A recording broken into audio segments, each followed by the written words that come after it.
So hello hey everyone, welcome back to my channel. तो जैसा कि आप सबको पता है, जो DSSB के हमारे TGT के एग्जाम्स हैं वो चल रहे हैं अभी अगस्त और सितंबर के मंथ में। जो नेचुरल साइंस का आपका एग्जाम है TGT नेचुरल साइंस, वो 6 और 7 सितंबर को आपका हुआ है। 3-3 शिफ्ट में 2-2 दिन हुआ है, मतलब कि टोटल 6 शिफ्ट में आपका एग्जाम हुआ है। तो 6 शिफ्ट में एग्जाम हुआ है, तो आज हम वही डिस्कस करने वाले हैं कि कोई शिफ्ट इजी रहा है, कोई टफ रहा है, या फिर सबका लेवल इक्वल रहा है। और अगर लेवल इक्वल रहा है तो इजी है, मॉडरेट है या फिर टफ है। साथ ही हम डिस्कस करने वाले हैं वो क्वेश्चंस जो आपके एग्जाम में पूछे गए हैं, उसके ऑप्शंस के साथ कि कौन सा ऑप्शन करेक्ट है, कौन सा ऑप्शन करेक्ट नहीं है। ऑलमोस्ट 90% से भी ज़्यादा बच्चों का कहना यही है कि एग्ज़ाम जो था वो बिल्कुल इजी था, लेकिन थोड़ी सी प्रॉब्लम उनको एग्ज़ाम को पूरा का पूरा अटेम्प्ट करने में आई है। मतलब कि जो आपका लास्ट का क्वेश्चन है वहाँ तक पहुँचने में काफ़ी बच्चों को काफ़ी मेहनत और मशक्क़त करनी पड़ी है, क्योंकि रीजनिंग और मैथ्स में उनका बहुत ज़्यादा टाइम लग चुका था। इस वजह से उनके पास जो एग्ज़ाम कंप्लीट करने का टाइम है वो कम रह गया था। लेकिन अगर बात करें तो मैंने खुद एग्ज़ाम दिया है, तो मुझे पता है कि टफ नहीं थे। रीजनिंग और मैथमेटिक्स भी टफ बिल्कुल भी नहीं थे। वो आपके, अगर आपने प्रैक्टिस नहीं किया है तब आपका ज़्यादा टाइम लेंगे, अदरवाइज काफ़ी इजी लेवल था। अगर आपने प्रैक्टिस किया हुआ है तो आप इजीली बहुत कम टाइम में उनको भी कंप्लीट कर सकते थे। और यहाँ पर बहुत ही बड़ा बेनिफिट क्या रहा है इस साल के बच्चों के लिए कि जो आपका साइंस का पोर्शन था उसमें न्यूमेरिकल बिल्कुल, जो फिजिक्स था, पहली बात फिजिक्स से बहुत कम पूछा गया था। दूसरी बात, उसमें न्यूमेरिकल बिल्कुल 3 न्यूमेरिकल गिन के होंगे, और तीनों के तीनों ऐसे थे कि आप देखकर ही उसका आंसर बता दोगे, आपको पेन उठाने की भी जरूरत नहीं है। इतने इजी, इतनी बिल्कुल रीडेबल न्यूमेरिकल थे। पढ़ा, स्टेटमेंट और आंसर दिया, बिल्कुल आपको पेन तक उठाने की वहां पर जरूरत नहीं थी। तो इस वजह से आप लोगों को अपना एग्जाम टाइम पर कंप्लीट करने में कोई इश्यू नहीं होना चाहिए था। पर अगर ऐसा कोई इश्यू आपको देखने को मिला है तो आप कमेंट सेक्शन में जरूर बताना।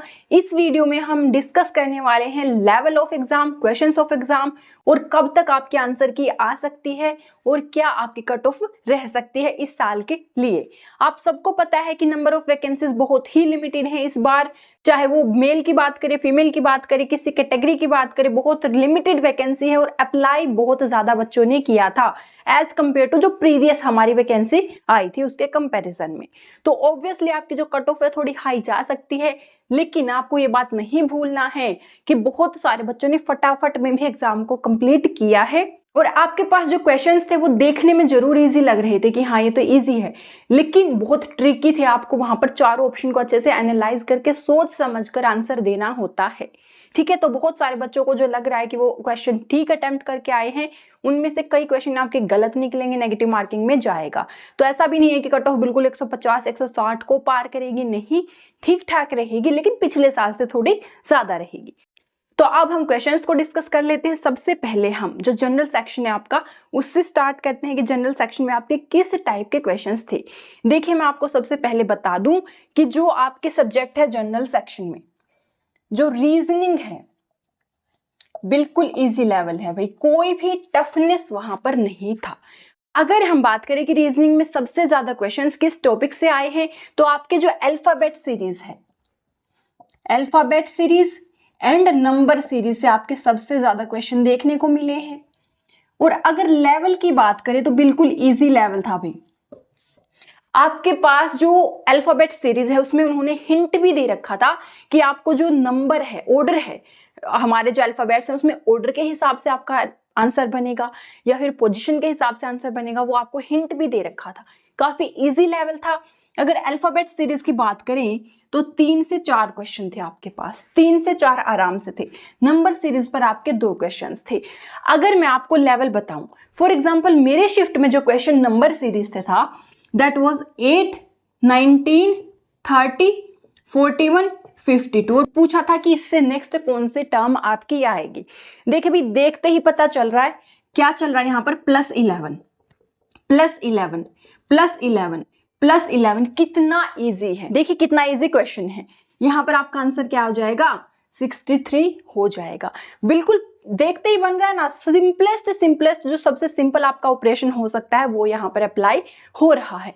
आपका पूरा का पूरा जो एग्जाम है, पूरा का पूरा जो रीजनिंग है, इसी तरह का लेवल उसका था।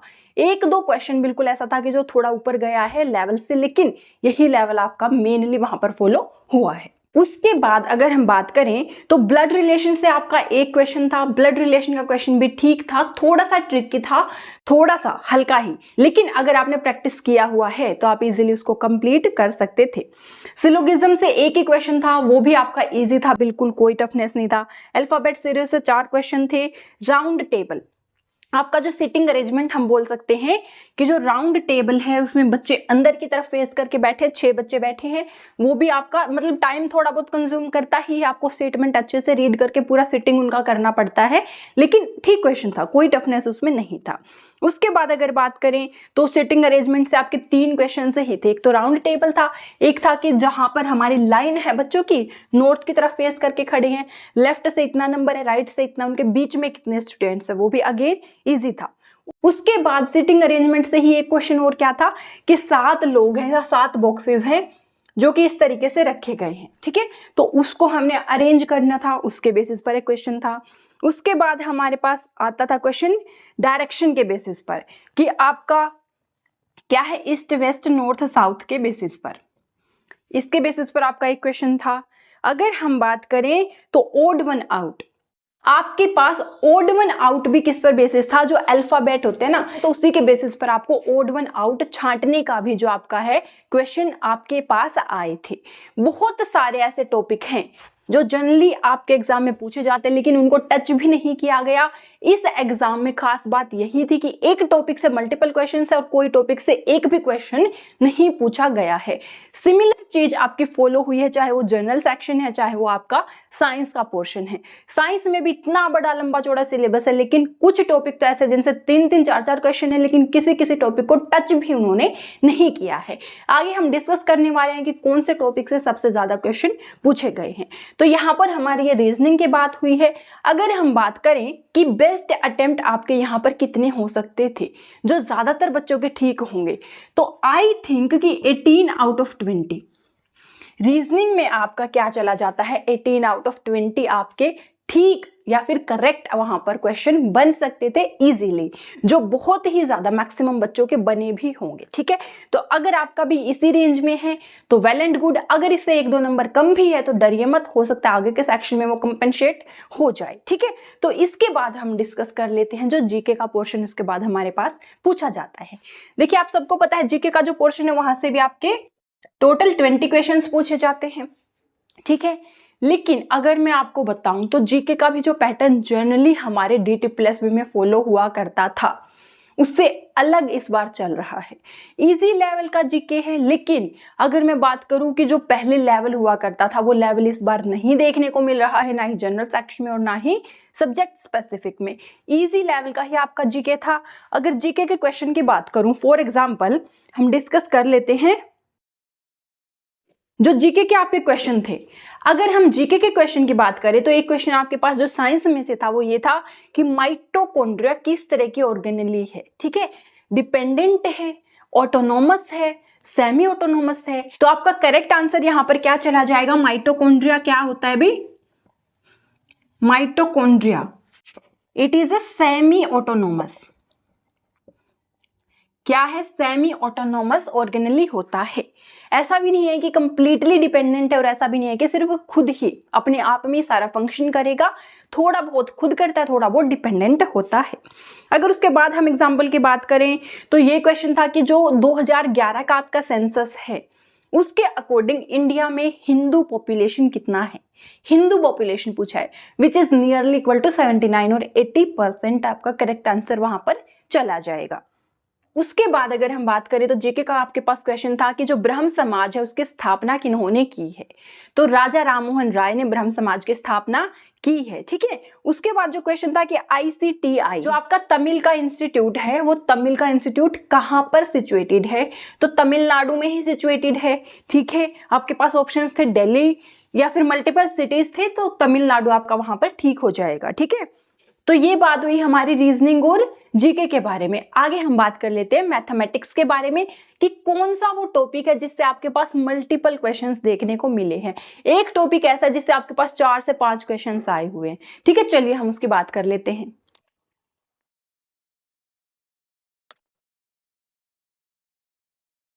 तो मैथमेटिक्स में भी आप सबको पता ही है, नथिंग टू टेल इस बात में कि मैथमेटिक्स के आपके क्या होते हैं, 20 क्वेश्चंस होते हैं। अगर मैं लेवल की बात करूं, अगेन मैथमेटिक्स आपका क्या था, इजी लेवल था। इजी लेवल था बिल्कुल, आपके 15 से 16 क्वेश्चन तो इजी थे, 3 से 4 ऐसे हो सकते कि भी हाँ ठीक है थोड़े टफ थे। ठीक है, अगर हम बात करें कि कौन सा जो टॉपिक है मैथमेटिक्स का जिसमें से आपके मैक्सिमम नंबर ऑफ क्वेश्चंस पूछे गए हैं, तो speed, time and distance. Speed, time and distance से आपके कितने क्वेश्चंस पूछे गए हैं, जो मेरे वाला शिफ्ट था पर्टिकुलरली उसमें कितने क्वेश्चन आपके 4 से 5 क्वेश्चन पूछे गए हैं सिर्फ स्पीड, टाइम एंड डिस्टेंस से, जो कि ठीक ठाक। एक तो एवरेज स्पीड का ही आपका क्वेश्चन बन रहा था। क्या क्वेश्चन था, एवरेज स्पीड। ठीक है, उसके बाद अगर हम टॉपिक की बात करें तो आपके पास जो है भी प्रॉफिट लॉस से भी एक क्वेश्चन था। क्या था, प्रॉफिट लॉस, एक ही क्वेश्चन था वहां से।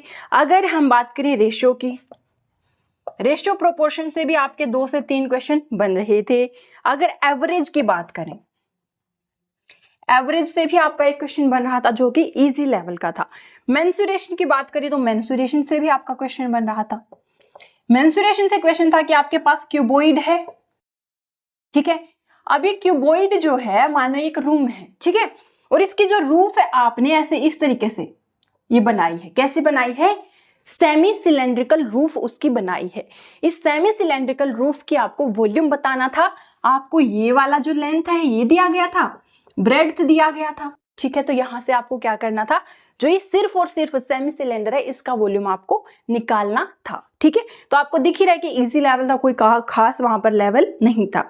उसके बाद चार्ट से आपका एक क्वेश्चन था।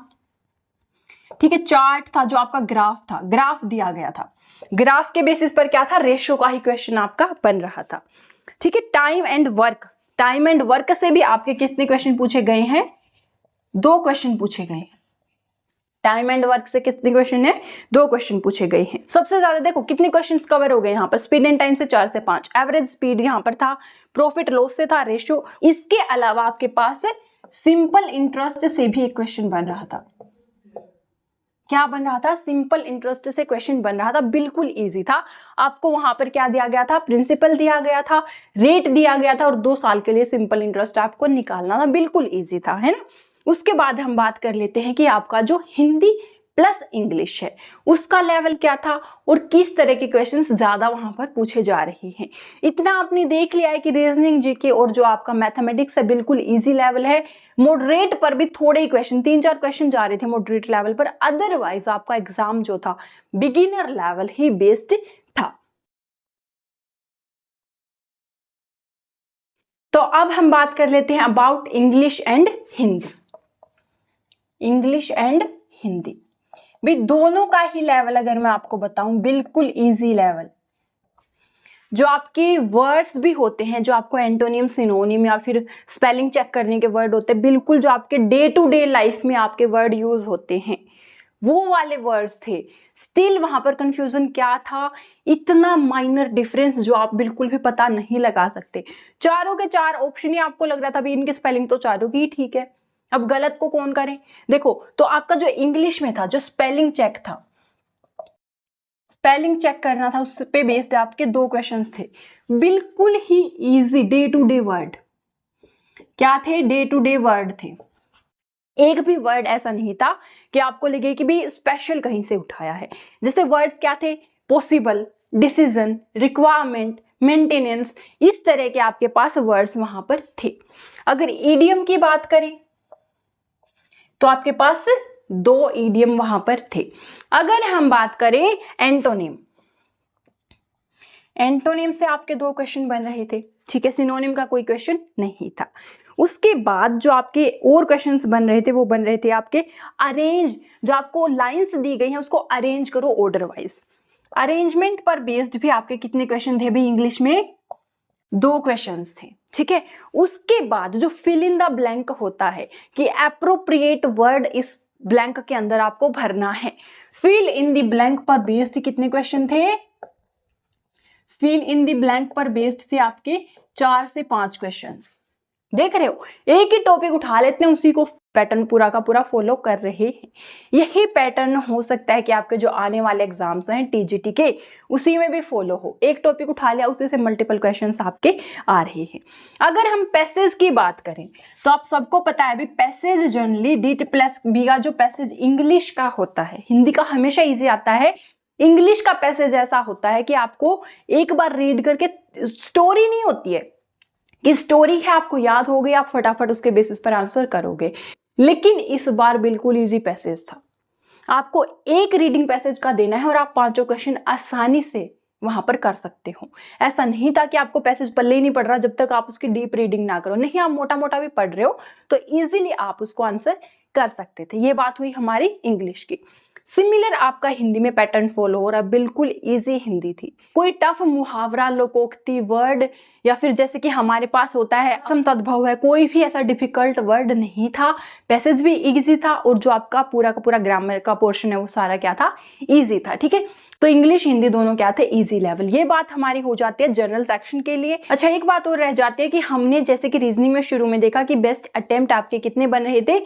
सिमिलरली अगर जीके की बात करें तो जीके में आपके बेस्ट अटेम्प्ट बन जाते हैं भाई 8 से 10 इजीली, 8 से 10 आपके, क्योंकि जीके बहुत, मैंने 8 से 10 क्यों बोला? बच्चे बोलेंगे भी 8 से 10 भी आप बेस्ट बता रहे हो, इजी बोलकर भी 8 से 10 कह रहे हो, क्योंकि जीके में बहुत ज्यादा बच्चों का हाथ थोड़ा टाइट होता है, बहुत कम बच्चे होते हैं जिनका जीके स्ट्रॉन्ग होता है, तो 8 से 10 आप मान सकते हो। ठीक है, उसके बाद अगर मैथ्स की बात करें तो 15 लेकर चलो। अब आप बोलोगे मैम आप तो सारा कुछ इजी बता रहे हो, फिर 15 क्यों? क्योंकि टाइम का शॉर्टेज था। मैंने वहां पर जितने भी बच्चों से बात की सब कह रहे थे कि हमें मैथ्स के क्वेश्चन आते थे, फिर भी हमने अटेम्प्ट नहीं किए क्योंकि हमारे पास टाइम की शॉर्टेज थी। ठीक है, इस वजह से मैथ्स में 15 लेकर हम चलेंगे। अगर हम बात करें इंग्लिश की तो इंग्लिश में अगेन आप 15 लेकर चलो भाई। क्यों? क्योंकि पैसेज इजी था, उसके बेसिस पर आपसे पूछा गया था कि आप आपकी रीडिंग के बेसिस पर पैसेज का क्या सुटेबल टाइटल दोगे। वो टाइटल मोस्टली हमेशा गलत ही पाया जाता है। जो आप रीड करते हो आपको लगता है ये सुटेबल होगा, बहुत ज्यादा केसेस में वो गलत होता है। इसी तरह से जो स्पेलिंग मिस्टेक है, जैसे मैंने आपको बताया कि चारों ही ऑलमोस्ट ठीक लग रही थी भाई, मैं खुद कंफ्यूज हो गई थी क्या ठीक है क्या गलत है, इसमें से चारों ही स्पेलिंग ठीक लग रही थी। या तो वो आपके क्वेश्चन जो होंगे वो गलत ऑप्शन के बेसिस पर सबको नंबर उसका मिलेगा, या फिर उसमें बच्चों ने मिस्टेक की हुई मिलेगी। ठीक है, और 15 क्यों भाई? क्योंकि अगर कोई क्वेश्चन गलत होगा, आपने अटेम्प्ट किया, उसका नेगेटिव भी तो जाएगा, तो 15 तक स्कोर आपका जाएगा। ठीक है, हिंदी की अगर बात करें, हिंदी में आपका 16 या 17 स्कोर आप लेकर चलो, एवरेज जो स्कोर रहेगा बच्चों का। ठीक है, ये बात हमारी हो जाती है जनरल सेक्शन की। अब हम बढ़ते हैं हमारे मेन सब्जेक्ट स्पेसिफिक की ओर। तो सबसे पहले अगर मैं आपको बताऊं कि आपका जो लेवल है सब्जेक्ट स्पेसिफिक का लेवल कैसा है, तो आपका सब्जेक्ट स्पेसिफिक भी क्या है भाई? इजी टू मॉडरेट हम इसको बोल सकते हैं। ठीक है, जो आपका 80% पोर्शन है वो इजी है और जो 20% पोर्शन है वो कैसा है? मॉडरेट लेवल का है। और वो 20% भी कौन सा? जो नए टॉपिक आपके ऐड हुए हैं, जो इंसेक्ट से हैं, ठीक है, वहां से जो क्वेश्चन है वो मॉडरेट लेवल या टफ लेवल थे। अदरवाइज जो आपका मोटा मोटा सिलेबस हर टीजीटी एग्जाम में फॉलो होता है, एनसीईआरटी बेस्ड होता है, वहां से बिल्कुल एनसीईआरटी से ही क्वेश्चन उठाए गए थे। 9th 10th के एनसीईआरटी से क्वेश्चन उठाए गए थे सीधे। उसमें आपको ये भी नहीं था कि थोड़ा तो दिमाग लगाना, वो सीधा ही क्वेश्चन उठाया हुआ था। ठीक है, बिल्कुल बिगिनर लेवल था। अगर मैं आपको बताऊं तो कैसा था? बिल्कुल बिगिनर लेवल, मतलब जिस बच्चे ने तैयारी करना शुरू ही किया होगा। जब आप तैयारी करना शुरू करते हो सबसे पहले जो चीजें पढ़ते हो ना, उसी में से क्वेश्चन बने हुए थे। कुछ भी ऐसा नहीं था कि बेस बनाना है उसके बाद आप डीप पढ़ोगे तब जाकर अटेम्प्ट करोगे। जिस बच्चे ने थोड़ा ही पढ़ा होगा ना बिगिनिंग में, उसका भी हो गया होगा। So this is this syllabus. आप लोग देख सकते हो मेरे सिलेबस की तो हालत मैंने कैसे कर रखी है। सारा कुछ जो टॉपिक मुझे ऐसे लगता है कि इस टॉपिक में से ये चीज है जो बहुत इंपॉर्टेंट है रिवाइज करनी लास्ट मोमेंट पर, और जो मैं जनरली भूल जाती हूँ वो चीज़ों को मैंने यहाँ पर लिखा हुआ है, नोट डाउन कर रखा है। हालांकि अगर मैं आपको बताऊं कि इनमें से आपके कितने क्वेश्चंस बने हैं, तो कुछ भी नहीं बना है भाई, कुछ भी नहीं बना है। एज एक्सपेक्टेड बिल्कुल भी नहीं था। आप लोगों को जनरली यही लगता होगा कि जो अनएक्सपेक्टेड क्वेश्चन पेपर है वो सिर्फ टफ हो सकता है, लेकिन बहुत ज़्यादा इजी क्वेश्चन पेपर दे दिया जाए तो वो भी अनएक्सपेक्टेड होता है। कई बार आप एक्सपेक्ट नहीं करते हो कि इतना इजी क्वेश्चन आपसे पूछा जाएगा, लेकिन वही पूछ लिया जाता है। जैसे अगर मैं आपको बताऊं तो आपके जो 2 क्वेश्चन थे ना साइंस में, एक क्वेश्चन था कि जो आपका बेसिक होता है, बेसिक सॉल्यूशन है, वो क्या आपका लिटमस पेपर का कलर कैसा कर देता है। आपको क्या लगता था? आपको लगता था कि ये क्वेश्चन आपसे पूछा जाएगा कि बेस कैसा करता है लिटमस पेपर का कलर? नहीं, मुझे तो बिल्कुल नहीं लगता था कि ये पूछा जाएगा। उसके बाद मैंने सोचा चलो एक क्वेश्चन इजी पूछ लिया, आगे बढ़ते हैं। उसके बाद आ जाता है कि जो आपका सल्फ्यूरिक एसिड का सॉल्यूशन है वो आपका लिटमस पेपर का कलर कैसा करेगा? भाई एसिड है तो रेड करेगा। कैन यू बिलीव कि इतना सिंपल टॉपिक से आपके 2 क्वेश्चन पूछे गए हैं। आपके पास एसिड बेस चैप्टर से अगर क्वेश्चन बनता भी तो उसके अलावा आपके पास there are many types of जो आपके इंडिकेटर होते हैं, नेचुरल इंडिकेटर होते हैं, केमिकल इंडिकेटर होते हैं। उसमें कोई मुझे लगा था कि जैसे आपका फ्लावर ऑफ हाइड्रेंजिया है, मिथाइल ऑरेंज है, फिनोल्थलीन है, वहां से अगर आपको क्वेश्चन बनता तो समझ भी आता कि टीजीटी का आपका एग्जाम हो रहा है। लेकिन उन्होंने लिटमस पूछा, literally it was a 10th class level. 10th class के बच्चों से भी शायद नहीं पूछेंगे, 9th क्लास के बच्चों से पूछेंगे कि लिटमस का एसिड में कैसा कलर होता है, बेस में कैसा कलर होता है। यही लेवल आपके पूरे एग्जाम का था। ट्रूली सेइंग यही लेवल पूरे एग्जाम का था। जो यहाँ पर आपका कंपटीशन है सिर्फ टाइमिंग का कंपटीशन है, किस बच्चे ने पढ़ के आराम से क्वेश्चन पेपर सोल्व किया है, किस बच्चे ने फटाफट में किया है, क्योंकि फटाफट में गलती के चांसेस हैं। अदरवाइज लेवल ऐसा था कि हर बच्चा उसको कर सकता था कंप्लीट, अगर टाइम उनके पास इनफ होता। तो खेल टाइम पर आ जाता है, और टाइम किसके हाथ में होता है? रीजनिंग और मैथ्स के हाथ में होता है कि कितना टाइम खाएंगे, कितना टाइम आपका बचेगा। ठीक है, तो जिस बच्चे का रीजनिंग और मैथ्स थोड़ा स्ट्रॉन्ग था, जिसने वहां पर कम टाइम लगाया है, तो उसका थोड़ा बेनिफिट यहाँ पर हो जाता है, क्योंकि उसने पूरे क्वेश्चन पेपर को बिल्कुल एंड तक शांति से आराम से पढ़ के सोल्व किया होगा। चलिए उन सब बातों को इग्नोर करते हैं। अब हम बात कर लेते हैं कि जो आपका पहला टॉपिक है, मैं आपके लिए रेफरेंस के लिए स्क्रीनशॉट लगा दूंगी साइड में, जो आपका सिलेबस है, official syllabus for DSSB TGT natural science. पहले अगर फिजिक्स की बात करें तो इफेक्ट ऑफ करंट, यहां से आपके अच्छे खासे क्वेश्चन देखने को मिले हैं। जो करंट है प्लस जो आपका मैग्नेटिक वाला जो पोर्शन है ना, मैग्नेटिक फील्ड, मैग्नेटिक इफेक्ट, यहां से आपके क्वेश्चन अच्छे खासे देखने को मिले हैं। 4 से 5 क्वेश्चन। करंट से तो आपका 1 या 2 क्वेश्चन ही मुश्किल से बन रहा होगा। मैग्नेटिक फील्ड से आपके 3 से 4 क्वेश्चन बन रहे हैं। कौन से क्वेश्चन बन रहे थे अब मैं आपको वो भी बता देती हूँ, ठीक है, कि किस तरह के क्वेश्चन थे, लेवल क्या था। पहले तो जो आपका क्वेश्चन था भाई, यहाँ करंट से आ जाता है। उन्होंने बोला कि आपके पास जो 8 ओम का एक क्या है, 8 ओम के रेजिस्टेंस की एक वायर है। उस वायर को आप 4 इक्वल हिस्सों में काट दो और उन 4 इक्वल हिस्सों को पैरेलल में कनेक्ट करो। ठीक है, आपके पास क्या है, 8 ओम के एक रेजिस्टेंस की वायर है, उसको आपको 4 इक्वल हिस्सों में काटना है, और उन 4 हिस्सों को आपको क्या करना है, फिर कैसे कनेक्ट कर देना है, पैरेलल में। अब इनका इक्विवेलेंट रेजिस्टेंस क्या होगा उसकी वैल्यू पूछिए। यहां पर कुछ नहीं करना है, आपको क्या करना है, पैरेलल रेजिस्टेंस का फॉर्मूला लगेगा और कुछ नहीं लगेगा। सिंपल था, थोड़ा सा मतलब कि क्या है, थोड़ा सा कैलकुलेटिव था, अदरवाइज इजी था। कुछ ऐसा नहीं था कि दिमाग ही नहीं चल रहा, सोचना पड़ रहा है कि कैसे सोल्व करूं, क्या करूं, नहीं। उसके बाद आपके पास क्या था भाई, ओम्स लॉ से क्वेश्चंस थे। ठीक है, ओम्स लॉ, V = IR, इस रिलेशन के बेसिस पर आपसे 2 से 3 क्वेश्चन पूछे गए थे। कैसे, यहां से क्या हो जाएगा, I = V/R। बोल दिया गया है अगर रेजिस्टेंस को डबल कर दें तो वोल्टेज, तो जो करंट है उस पर क्या इफेक्ट पड़ेगा। अगर रेजिस्टेंस डबल कर दे, पोटेंशियल डिफरेंस सेम रखें, अगर इसको डबल करेंगे तो करंट क्या हो जाएगा भाई, हाफ हो जाएगा। इसी तरह का क्वेश्चन आपके और कैसे बन रहा था कि V = IR है, अगर करंट को सेम रखे, रेजिस्टेंस को बढ़ा दे या घटा दे, डबल कर दे, ट्रिपल कर दे, हाफ कर दे, इसी को आपको सिर्फ स्टडी करना था। कोई इसके बेसिस पर आपसे न्यूमेरिकल नहीं था, कोई कॉम्प्लिकेटेड क्वेश्चन नहीं था, सिर्फ यहां से क्वेश्चन थे। 2 से 3 क्वेश्चन बन रहे थे। उसके बाद अगर बात करें कि if length same but area double, हाँ यहां पर और क्वेश्चन क्या था कि अगर आपके पास कोई कंडक्टर है, अगर इसका लेंथ सेम रखा जाता है और एरिया को अगर डबल कर दें तो इसके रेजिस्टेंस पर क्या इफेक्ट पड़ेगा। जैसे रेजिस्टेंस का फॉर्मूला क्या होता है, रेजिस्टिविटी L/A, लेंथ सेम है, इसको अगर डबल करेंगे तो रेजिस्टेंस भी तो क्या होगा, हाफ हो जाएगा। रेजिस्टेंस क्या हो जाएगा, हाफ हो जाएगा।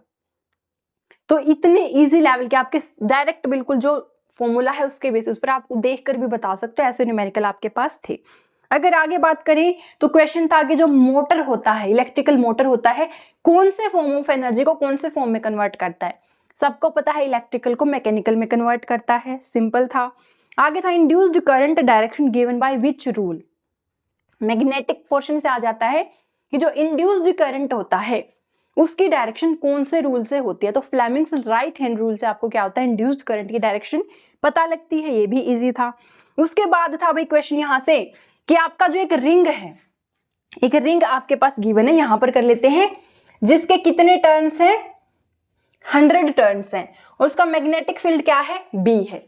अगर हम इस रिंग के 100 टर्न ना लेकर के एक टर्न लें तो कितना मैग्नेटिक फील्ड होगा, यही क्वेश्चन था, कुछ कॉम्प्लिकेटेड नहीं था। हमको पता है magnetic field is directly proportional to N। अब ये क्या हो जाएगा, N को इसके नीचे ले आओ, B/100 हो जाएगा। एक टर्न के लिए क्या हो जाएगा, B/100। अगर थोड़ा भी टीजीटी लेवल उनको करना होता तो वो ये पूछ लेते कि 50 टर्न का मैग्नेटिक फील्ड क्या होगा। 50 टर्न का क्या होता भाई, B/2 होता।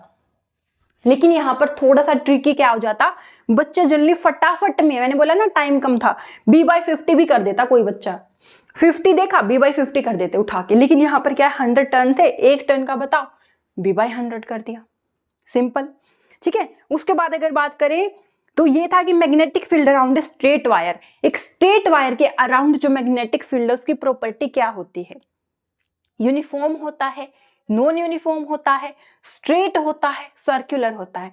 तो सर्कुलर होता है ना, नॉन यूनिफॉर्म होता है। जैसे जैसे डिस्टेंस चेंज होगा वायर से वैसे वैसे मैग्नेटिक फील्ड की वैल्यू चेंज होगी और सर्कुलर होता है, ठीक है, ओके। उसके बाद है magnetic field depends upon, magnetic field किस बात पर डिपेंड करता है भाई, एक तो जो आपका स्ट्रेट करंट कैरिंग वायर है इसके अंदर कितना अमाउंट ऑफ करंट है उस पर डिपेंड करता है, इससे दूर कितना डिस्टेंस है उस पर डिपेंड करता है, ठीक है। इस तरह का ही क्वेश्चन आपका यहाँ से बन रहा था। देख रहे हो कितने सारे क्वेश्चंस, एक चैप्टर से, एक टॉपिक से कितने क्वेश्चन, लगभग हमने 7-8 क्वेश्चन डिस्कस कर लिया ना, इतने क्वेश्चंस बन रहे थे, आगे भी हैं। मैग्नेटिक फील्ड डिपेंड हमने कर लिया, ठीक है, ओके। उसके बाद ये हमारा हो जाता है कहाँ से, इफेक्ट ऑफ करंट से, जो क्वेश्चंस मुझे याद है, ठीक है, जो मुझे याद है। इसके अलावा भी कोई क्वेश्चन अगर ऐसा है जो मैं भूल गई हूं वो आप मुझे कमेंट सेक्शन में लिख सकते हो। अगर कमेंट सेक्शन में आप इतना लंबा नहीं लिख पाओ तो आप एक पेज के ऊपर जो जो क्वेश्चन आपको याद है और जो इस वीडियो में हमने डिस्कस नहीं करे हैं उन क्वेश्चन को आप पेज के ऊपर लिखो, उनके ऑप्शन लिखो, और मुझे आप मेरा जो डिस्क्रिप्शन बॉक्स है वहां पर मेरा इंस्टाग्राम का लिंक होगा, इंस्टाग्राम पर आप मुझे उसका फोटो खींच के भेज सकते हो। आगे वाली वीडियो में हम जरूर उन क्वेश्चन को भी डिस्कस करेंगे, ठीक है। उसके बाद अगर हम चैप्टर लाइट की बात करें, ठीक है, लाइट चैप्टर से आपके पास कम क्वेश्चंस थे, लेंस है, मिरर है, वहां से क्वेश्चंस के जो नंबर है वो लिमिटेड था। देख लेते हैं उनको भी कि क्या क्या क्वेश्चंस थे, किस तरह से क्वेश्चन बन रहे थे।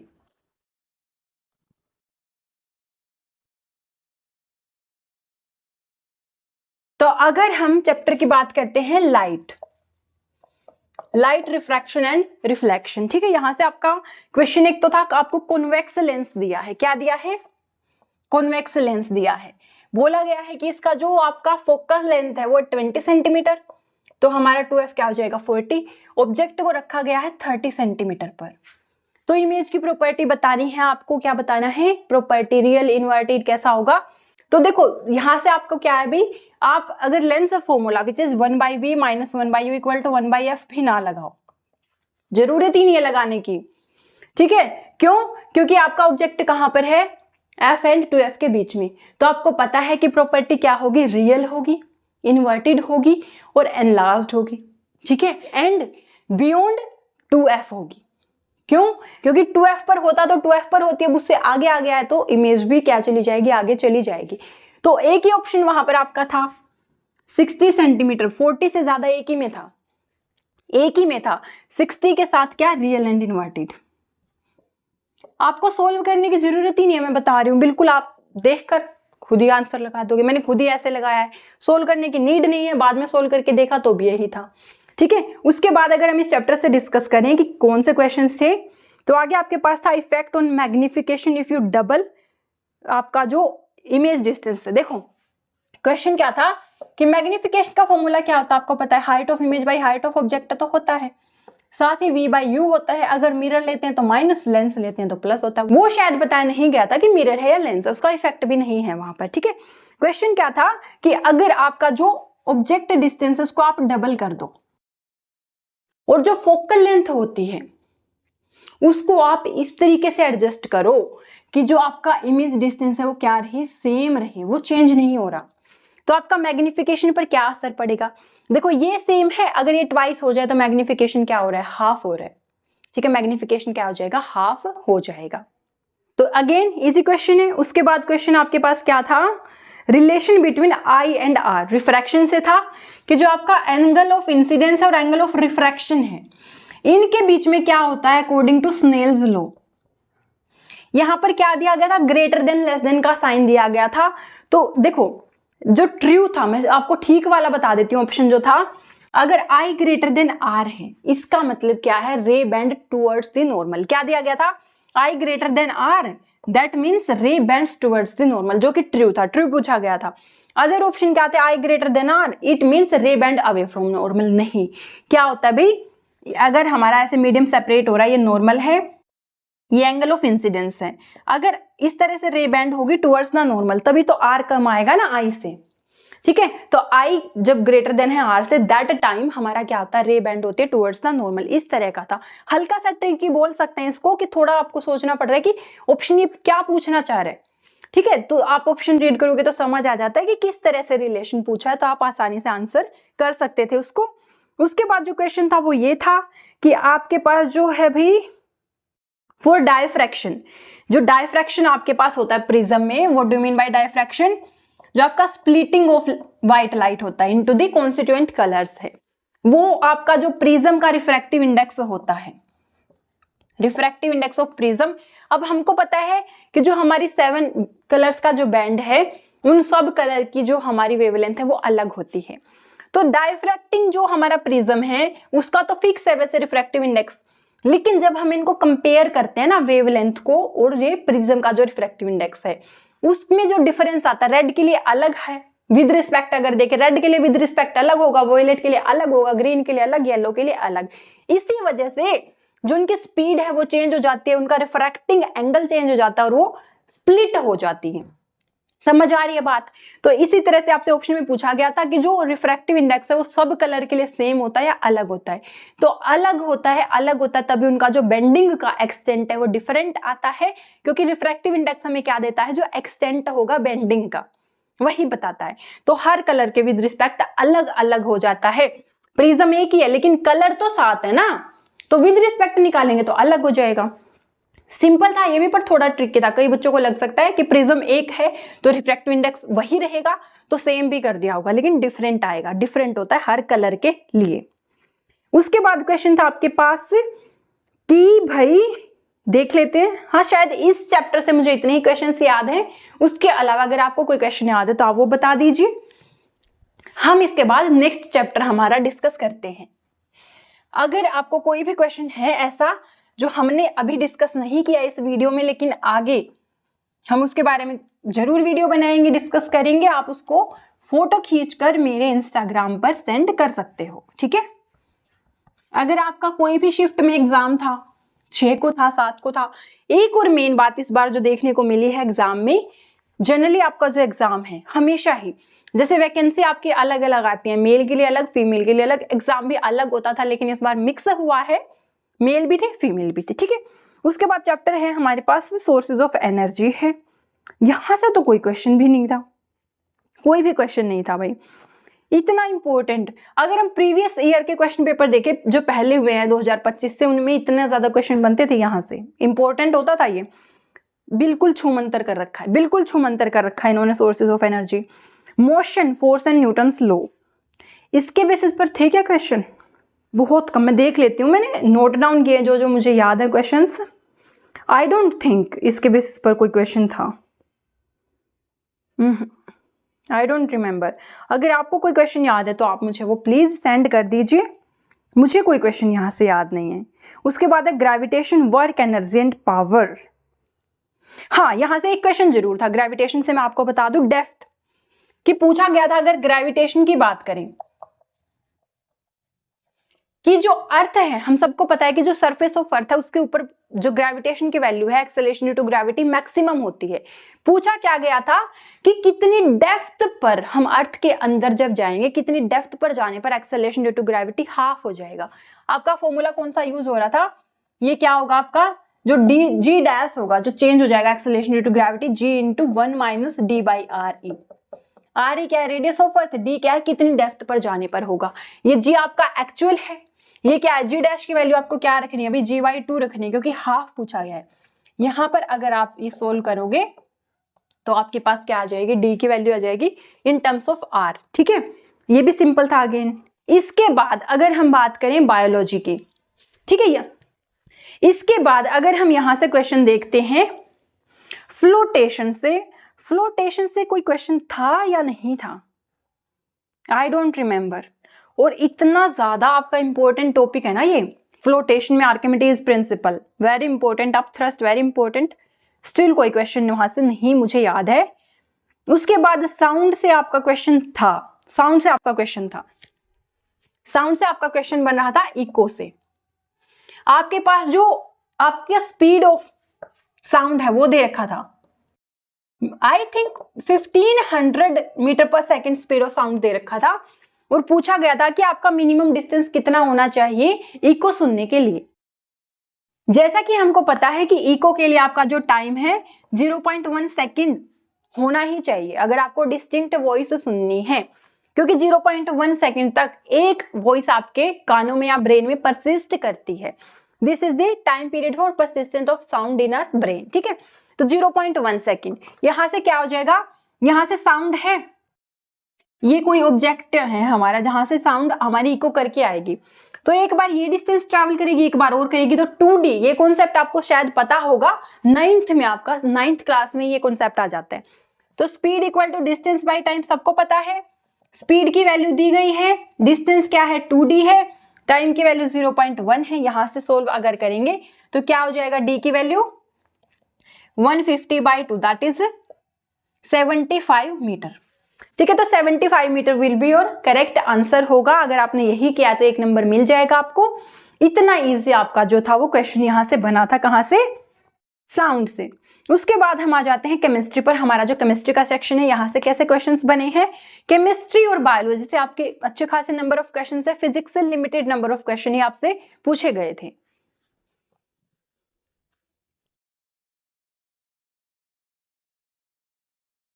तो चलिए अब बात कर लेते हैं केमिस्ट्री की। पीछे अगर हम लेवल की बात करें तो फिजिक्स का लेवल भी आप सबने देख लिया, इजी लेवल था। केमिस्ट्री का भी सिमिलर। मैंने केमिस्ट्री के बारे में जो एसिड बेस चैप्टर है आपका, केमिकल सब्सटेंस, उसका तो मैंने आपको एग्जांपल दे ही दिया। अब हम इन डिटेल भी डिस्कस करने वाले हैं। पहले जो आपका मैटर, नेचर एंड बिहेवियर है, यहां से कोई क्वेश्चन था क्या? Let me remind. I don't remember any such question. यहां से आपके जो इंटरमोलिकुलर फोर्सेस, इंट्रामोलिकुलर, वहां से बहुत सही क्वेश्चन बन सकते थे पर नहीं बनाए गए। हाँ, यहां से शायद एक क्वेश्चन था, गे लुसेक लॉ पर था, शायद था,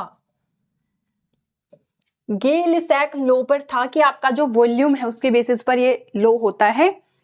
शायद ये क्वेश्चन यहां से था, सिर्फ यही था और कोई क्वेश्चन था भी नहीं। उसके बाद अगर स्ट्रक्चर ऑफ एटम की बात करें, नहीं था। आगे पीरियोडिक क्लासिफिकेशन की बात करें तो यहां से भी अनएक्सपेक्टेड। जनरली आपसे न्यूलैंड्स लॉ ऑफ ऑक्टेव्स से या फिर हम सबको पता है Mendeleev law of periodic table से पूछा जाता है, लेकिन इस बार जो आपके डोबर्नियर ट्रायड्स हैं, यहां से कितने क्वेश्चंस? 2 क्वेश्चंस थे, 2 या फिर 3 भी हो सकते हैं शायद। कई क्वेश्चन थे भाई, कई क्वेश्चन थे, बिल्कुल अनएक्सपेक्टेड था। डोबर्नियर ट्रायड्स पर 2 क्वेश्चन सेम थे, एक ही क्वेश्चन को 2 तरीके से पूछा गया था। कि जो आपके डोबर्नियर ट्रायड्स हैं वो किस बेसिस पर अरेंज किए गए थे कि जो आपके वर्टिकली आपके जो 3 एलिमेंट हैं, इन दोनों के जो एटॉमिक मास को आप क्या करोगे? ऐड करोगे। एवरेज निकालोगे, कहने का मतलब इनका एवरेज क्या होगा जो इनके बीच में एलिमेंट है, और इन तीनों की केमिकल प्रॉपर्टीज भी क्या होती हैं, सिमिलर होती हैं। ये क्वेश्चन थे 2, एक तो सिर्फ यही पूछा गया था, एक में केमिकल प्रॉपर्टी सिमिलर होते हैं, ये भी ऐड कर दिया था। 2 क्वेश्चन सेम बने थे यहाँ से, जैसे मैंने आपको एसिड बेस से बताया सेम क्वेश्चन थे, वैसे यहाँ से सेम क्वेश्चन थे 2। उसके बाद यहाँ से आपके क्वेश्चन क्या थे, एक क्वेश्चन आपका था वैलेंसी के ऊपर जो आपका इफेक्ट पड़ता है ग्रुप 1 में।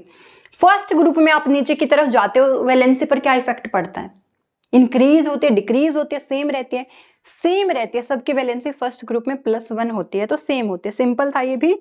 आगे था why metallic character increase as we go down, जैसे जैसे ग्रुप में नीचे जाते हैं मेटेलिक कैरेक्टर क्यों बढ़ता है, क्योंकि आयनाइजेशन बढ़ता है, क्योंकि इलेक्ट्रॉन गेन एंथैल्पी बढ़ता है, क्यों बढ़ता है, इस तरह के आपके ऑप्शन थे।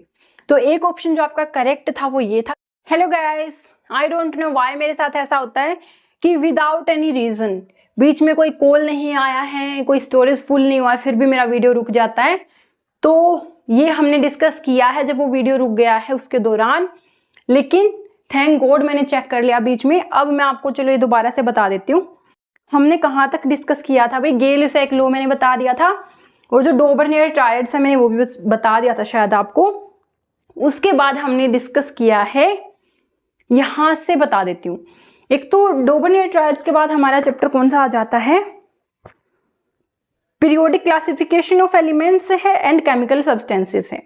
तो यहाँ से आपके क्वेश्चन क्या क्या थे भाई, एक तो आपका क्वेश्चन था कि जैसे आप जो फर्स्ट आपका ग्रुप है, फर्स्ट ग्रुप में जब आप नीचे की तरफ जाते हो तो आपका वैलेंसी पर क्या इफेक्ट पड़ता है, तो वैलेंसी सेम होता है, फर्स्ट ग्रुप में +1 वैलेंसी होता है, कोई इफेक्ट नहीं पड़ता, सेम रहता है, ये आपका आंसर था।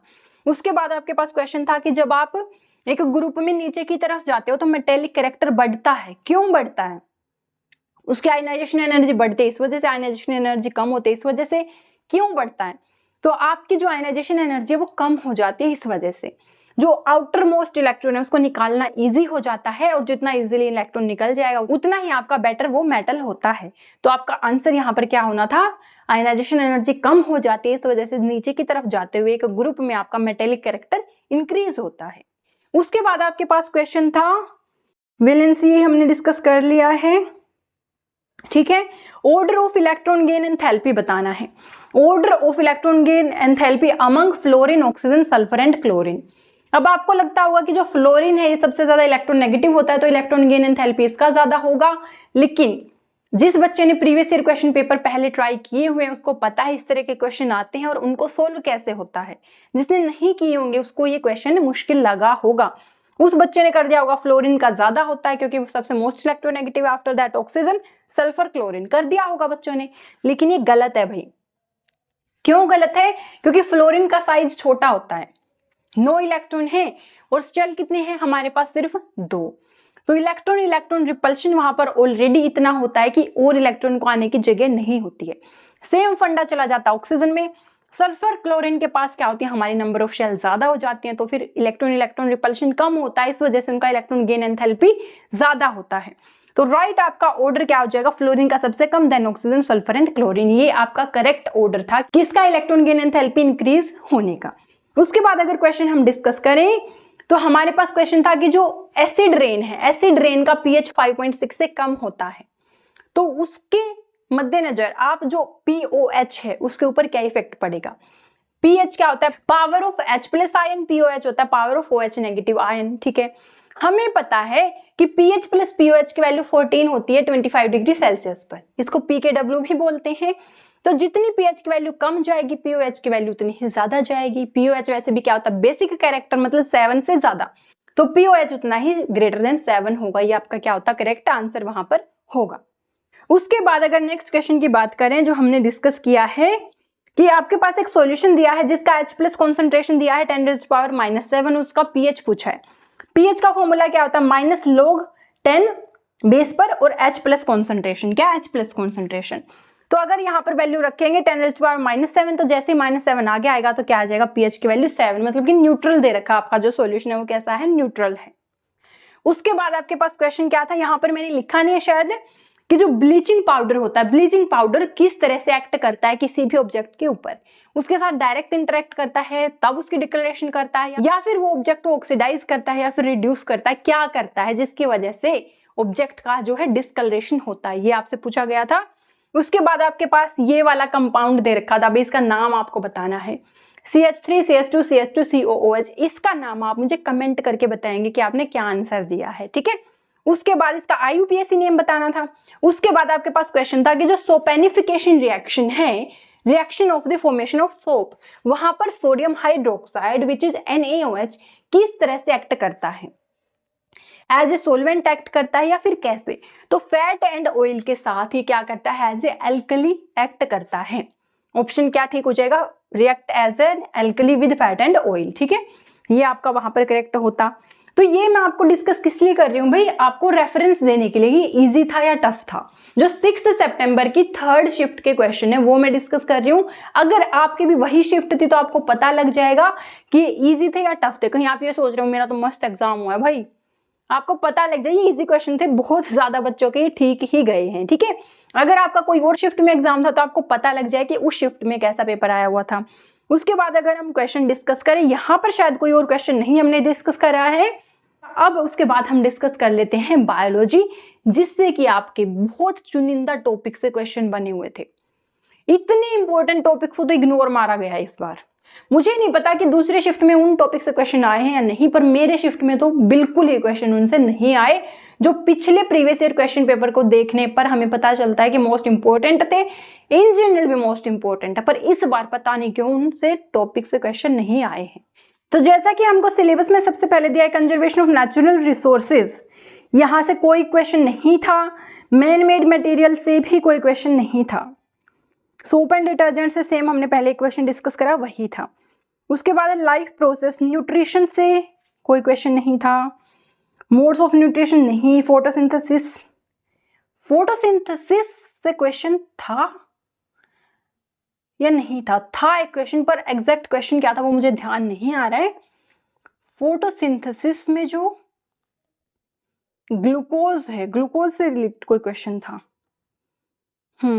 उससे रिलेटेड क्वेश्चन था एक। Aerobic anaerobic respiration, no, respiration से कोई क्वेश्चन नहीं था। ट्रांसपोर्टेशन इन ह्यूमन बीइंग से कोई क्वेश्चन नहीं था, ब्लड से। Transportation in plants, transportation in animal excretion से क्वेश्चन था। और एक्सक्रीशन से क्या क्वेश्चन था, आप जब सुनोगे ना उसका लेवल, आपको लगेगा भाई ये कोई लेवल है क्वेश्चन सेट करने का टीजीटी के लिए। तो बायोलॉजी का हमारा जो पोर्शन था भाई, ये हमारा मिक्स था। मिक्स कैसे था, इजी क्वेश्चन थे प्लस मॉडरेट भी थे। इजी क्वेश्चन हमारे 80% थे, मॉडरेट हमारे 20% थे, ठीक है। ये इजी में आएगा। हमारा क्वेश्चन क्या था, बायोलॉजी के क्वेश्चन की अगर बात करूं तो आपसे पूछा गया था जो आपका एक्सक्रीटरी सिस्टम है उसमें आपका जो फिल्ट्रेटिंग यूनिट है वो कौन होता है। जब मैंने क्वेश्चन रीड किया मुझे लगा था आगे ऑप्शन होंगे हमारे, नेफ्रॉन होंगे, बाउमेंस कैप्सूल होगा। मुझे लगा था डीपर जाएंगे कि उसमें से सोचना पड़े भी नेफ्रॉन जवाब दूं या बाउमेंस कैप्सूल दूं या रूपोफेनले दूं, क्या दूं। लेकिन उन्होंने कैसा क्वेश्चन दिया है, ऑप्शन क्या थे, bladder, ureter, urethra and kidney. सबको पता है किडनी जाएगा, बिल्कुल। ये एक जनरल नॉलेज का क्वेश्चन था, ये साइंस का एग्जैक्ट क्वेश्चन भी नहीं हम बोल सकते। तो आपके जो क्वेश्चंस हैं सबसे ज्यादा कहाँ से बने थे भाई, जो ये आपका अप्लाइड जूलॉजी है ना, अप्लाइड जूलॉजी में एपिडेमियोलॉजी ऑफ डिजीज से क्वेश्चन बने थे। एपिडेमियोलॉजी ऑफ डिजीज में पूछा गया था कि क्या क्या कंसिडर होता है, वेक्टर, होस्ट, इन्वायरमेंट या फिर जो पर्सनल किसी का ट्रीटमेंट करते हैं, क्या क्या इंक्लूड नहीं होता है, तीनों में, चारों में से कौन इंक्लूड नहीं होता है। तो जो पर्सनल ट्रीटमेंट है वो इंक्लूड नहीं होता है, होस्ट, वेक्टर और इन्वायरमेंट इसमें कंसिडर होते हैं। उसके बाद जो सबसे ज्यादा आपके क्वेश्चन थे वो आपके यहाँ से थे, इंसेक्ट वेक्टर्स एंड डिजीज से थे। जो आपके डिप्टेरन है, हेम्पीटेरन है, सिफोनेप्टेरा है, यहाँ से क्वेश्चंस थे। यहाँ से डिफिकल्ट, जो मैंने बोला ना मॉडरेट थे 20%, यहाँ से मॉडरेट क्वेश्चंस थे। यहाँ से आपसे क्या पूछा गया, ये नहीं पूछा गया कि डिप्टेरन को आप ट्रू फ्लाइज बोलते हो, ट्रू बग्स बोलते हो, क्या बोलते हो, फ्लीज बोलते हो। यहाँ से आपको डिजीज दे रखी थी 4 और पूछा था जो डिप्टेरन है वो कैसे उसको कन्वर्ट करते हैं, कौन सी डिजीज को वो एज ए वेक्टर उसके ऊपर एक्ट करते हैं। सेम क्वेश्चन हेम्पीटेरा से था, सेम क्वेश्चन सिफोनेप्टेरन से। 3 क्वेश्चन थे आपके पास कि भाई ये जो तीनों हैं आपके इंसेक्ट, ये किस तरह से कौन सी डिजीज को ट्रांसफर करते हैं। मतलब कि टफ था, ये वाला सेक्शन थोड़ा टफ था क्योंकि इतना डीपली मुझे नहीं लगता किसी बच्चे ने इनको पढ़ा होगा। उसके बाद अगर हम बात करें वैक्सीन की, वैक्सीन से भी क्वेश्चन थोड़ा टफ था। इन्होंने पूछा जो टीबी की वैक्सीन है वो किस तरह की होती है, कैसी होती है, टॉक्सोइड वैक्सीन होती है, लाइव अटेन्यूएटेड होती है, कैसी होती है भाई। जो टीबी की वैक्सीन होती है वो कैसी होती है, लाइव अटेन्यूएटेड होती है। मतलब कि जो बैक्टीरिया है टीबी का उसको वीकन करके, लेकिन लाइव बैक्टीरिया को आपकी बॉडी के अंदर इंजेक्ट किया जाता है ताकि आपकी जो उसके लिए इम्यूनिटी है वो बिल्ड हो सके। तो लाइव अटेन्यूएटेड होती है ये वैक्सीन। उसके बाद जो क्वेश्चन आपकी थी वो थी रिकेट्सिया से था, स्पाइरोचेट से भी था। रिकेट्सिया होते हैं वो ऑप्शन मुझे याद नहीं है लेकिन क्वेश्चन था इससे रिलेटेड। फीजन से क्वेश्चन था। फीजन आपका किस में देखा जाता, जो ऑप्शन थे उसमें अमीबा बिल्कुल ठीक था, अमीबा उसमें था, फीजन से था, स्पोरेंजियम से था। ये भी इजी आपका काफी था। स्पोरेंजियम आपका कौन से में मिलता है, उसमें से जो राइजोपस था, क्योंकि वो कैसे करता है, स्पोर फॉर्मेशन से रिप्रोडक्शन करता है, तो वहां से राइजोपस हो जाता। यूट्रोफिकेशन था। यूट्रोफिकेशन का मतलब क्या होता है, यूट्रोफिकेशन क्या कोज करता है, न्यूट्रिशन बढ़ जाता है, हार्मफुल एल्गी बढ़ जाता है, तो हार्मफुल एल्गी जो इंक्रीज होता है उसको हम यूट्रोफिकेशन बोलते हैं। ठीक है। उसके बाद हमारे पास था इंटेगुमेंट्री सिस्टम से क्वेश्चन था कि जो बाकी सिस्टम होते हैं उनसे इंटेगुमेंट्री सिस्टम कैसे डिफरेंट है। तो इंटेगुमेंट्री सिस्टम क्या करता है, जो आउटर इन्वायरमेंट है और इनर इन्वायरमेंट है हमारी बॉडी का, उनके बीच में एज ए सेपरेशन काम करता है, एज ए कवरेज या फिर ब्लॉकेज काम करता है। ये आपका राइट आंसर वहां पर हो जाता। उसके बाद अगर हम बात करें जैसे इंप्रूवमेंट इन फूड रिसोर्सेज है, क्रॉप से कोई क्वेश्चन, आई डोंट रिमेम्बर कोई क्वेश्चन था। क्रॉस ब्रीडिंग से शायद क्वेश्चन था, क्रॉस ब्रीडिंग से शायद एक क्वेश्चन था। स्ट्रक्चर ऑफ बोन्स, बोन से कोई क्वेश्चन नहीं था। ओसिफिकेशन से कोई क्वेश्चन नहीं था। किंगडम प्रोटिस्टा से नहीं था क्वेश्चन। प्रोटोजोआ से एक क्वेश्चन था, या प्रोटोजोन से एक क्वेश्चन था। प्रोटोजोन से क्वेश्चन क्या था कि ये मल्टीसेल्युलर होते हैं या फिर ये क्या होते हैं, मतलब कि पेयर में दे रखा था कि यूनिसेल्युलर होते हैं पर ये ऐसे होते हैं, ये मल्टीसेल्युलर होते हैं ऐसे होते हैं। मतलब मल्टीसेल्युलर वाले दो ऑप्शन तो गए, वो तो होते ही नहीं है, यूनिसेल्युलर होते हैं। उनमें आपका जो ऑप्शन था शायद यूनिसेल्युलर के साथ क्या दे रखा था, यूनिसेल्युलर एंड ऑटोट्रोफिक हो सकता है या फिर हेट्रोट्रोफिक भी हो सकते हैं, शायद ये ऑप्शन था जो आपका करेक्ट जा रहा था उन सब में से। तो प्रोटिस्टा पे क्वेश्चन तो वहां से बन रहा था। उसके बाद आपका क्वेश्चन अगर हम बात करें तो डाइजेस्टिव सिस्टम से कोई क्वेश्चन था या नहीं था। रेस्पिरेटरी सिस्टम से नहीं था। नर्वस सिस्टम से आपका क्वेश्चन था। नर्वस सिस्टम से क्या क्वेश्चन था कि जो आपका माइलिन शीथ होता है, माइलिन शीथ होता है, इसका क्या काम होता है, इलेक्ट्रिकल सिग्नल को पहुंचाना होता है इसका काम, या फिर जो आपकी सेल है उसका प्रोटेक्शन काम होता है। माइलिन शीथ का क्या काम होता है, तो ये आपका क्वेश्चन था माइलिन शीथ का। उसके बाद अगर हम बात करते हैं एम्ब्रायोनिक डेवलपमेंट का कोई क्वेश्चन नहीं था। कंट्रोल ऑफ डेवलपमेंट से भी नहीं था। कार्डियोवास्कुलर, कार्बोहाइड्रेट मेटाबॉलिज्म से शायद क्वेश्चन था। प्रोटीन के मेटाबॉलिज्म से क्वेश्चन आई डोंट रिमेम्बर, अच्छे से याद नहीं आ रहा है मुझे। इवोल्यूशन से कोई क्वेश्चन नहीं था। एक्वेटिक बायोलॉजी से भी क्वेश्चन नहीं था। रिप्रोडक्टिव बायोलॉजी, ह्यूमन रिप्रोडक्शन से तो कोई क्वेश्चन नहीं था। हाँ था, एक क्वेश्चन था रिप्रोडक्टिव हेल्थ से रिलेटेड था। कुछ क्वेश्चन क्या था, मुझे क्वेश्चन अच्छे से याद नहीं आ रहा, ऑप्शन अच्छे से याद आ रहे हैं कि जो आपका non chemical and non physical, ना ही केमिकल ना ही physical way of family planning क्या होता है, शायद नेचुरल फैमिली प्लानिंग उसमें जाएगा, क्योंकि ऑप्शन थे आपके पास कॉपर टी है, कॉन्ट्रासेप्टिव पिल, नेचुरल फैमिली प्लानिंग, ये सब आपका ऑप्शन था, तो नेचुरल फैमिली प्लानिंग उसमें चला जाएगा, क्योंकि कॉन्ट्रासेप्टिव और कॉपर टी आपके क्या हो जाते हैं, नॉन केमिकल नहीं है, केमिकल वे हो जाता है वो एक तरीके से वहां पर। ठीक है। उसके बाद अगर हम बात करते हैं टीचिंग एंड एजुकेशन मैथोडोलॉजी की, तो टीचिंग एंड एजुकेशन मैथोडोलॉजी भी आपकी काफी इजी थी, बहुत ज्यादा टफ उसको नहीं कह सकते। तो ऑन एंड ऑन अगर हम बात करें तो पूरे ही एग्जाम का लेवल इजी लेवल था। और अगर हम बात करें कि आंसर की कब तक एक्सपेक्ट कर सकते हो, तो जो आपका एक मे द बेस्ट पर्सन विन, जिसको सबसे ज्यादा नॉलेज है, जो कि एग्जाम के लेवल की वजह से दिखा नहीं पाया है कि वो दूसरों से कितनी ज्यादा नॉलेज अपने दिमाग के अंदर रखता है। चलो कोई बात नहीं, मे द बेस्ट पर्सन विन, जिसको सबसे ज्यादा नॉलेज है, सबसे ज्यादा नीड है, उसको ये जॉब मिले। I wish you all the best, keep studying, stay happy, stay motivated, bye bye.